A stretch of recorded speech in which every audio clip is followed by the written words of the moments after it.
Hi, Philip Nkoloski here, Pioneer Field Agronomist from Southeast Pennsylvania, and today I'd love to touch on some final preparations that you can do before spring planting. One of the best things that you can do this time of year, and it may be the hardest, is to find some time to sit down undistracted and think through everything that needs to happen this spring. Some things to think about are, is all your equipment maintained? There's nothing worse than a broke down piece of equipment in ideal planting conditions. Another is all your equipment calibrated? Are you putting down the right amount of seeds per acre and fertilizer per acre?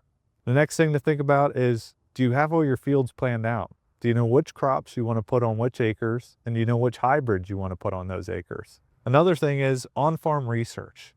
Are you taking the time to plan out some side-by-sides for different hybrids in multiple locations, different cultural practices, different fertilizer programs, so that you can improve and implement them next year? Another thing you're going to want to think about is, when can I plant? So there's three main questions I like to answer when thinking about if you can plant or not. That's soil temperature, soil moisture, and extended forecast.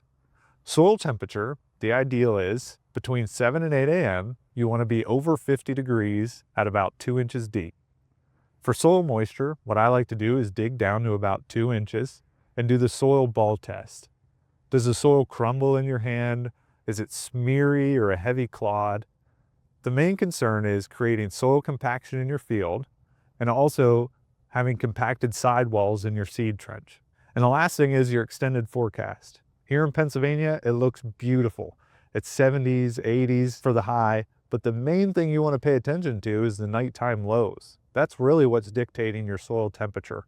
Here, it's in the low 40s still, so it's not an ideal time to plant. Some other things you're going to want to think about is after planting or during planting. Make sure that each piece of equipment that you're going to have out planting and every pickup truck has a soil seed depth gauge.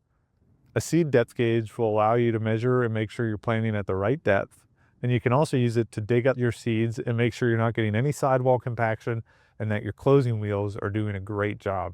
I hope this helps you out, and I hope you're able to find some time to sit down and think all this through. I hope you have a wonderful spring. I'll talk to you soon. That concludes this Pioneer Agronomy video podcast. Visit our page on pioneer.com and follow us on Twitter and Facebook for more agronomy insights.